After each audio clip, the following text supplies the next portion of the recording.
Assalamualaikum warahmatullahi wabarakatuh. Ilmaan Oromoo akkam nagaa fayyaadhaa jirtu baga jiraattan isiniin jedha. Ilmaan Oromoo adaraa subscribe naa godhaa, YouTube chaanaalii kiyya share naa godhaa. Adaraa ilmaan Oromoo walaa guddifnu, walaa jajjabeessinu. Alagaafuu gootan, diinaafuu gootan immaa isin waliin guddifne ilmaan Oromoo. Walmaaf hin jajjabeessine, waliif goone walmaa hin guddifne. Kan rakkina keessa jiru rakkina maaf hin baafne yaa ilmaan Oromoo. Waliif haa goonu, subscribe naa godhaa please. Isin kadhee takka isin illee kadhanne amma isin kadhadhee wallahi qaatan banadhe YouTube chaanaalii kana. Subscribe naa godhaa ilmaan Oromoo adaraa isin jedha.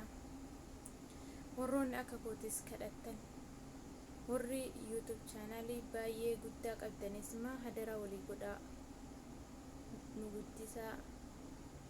Walaa guddifnu, wal bira dhaabannu, diinaafuu godhama subscribe akka ilmaan Oromootiif subscribe hin godhanne. Maaf waliif hin goone, maaf waliin jajjabeessine, maaf walirra dhaabbanne. Oromoodhuma ammaa duuba wal harkiftan, duubatti wal harkisuu hin qabnu.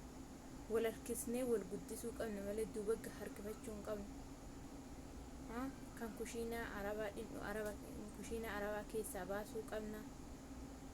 Kan rakkatee raasatti gaalaa fi hoolaa eegu rakkina hoolaa keessaa baasuu qabna. Kan maatii qarqaaru maatiin guddifachuu qabna. Maaliif waliin jajjabeessine, maaf garaa wajjabaattan? Wallahi osoo amaaraa taatanii amaaraa jala fiittanii gootan namaaf maaf hin goone.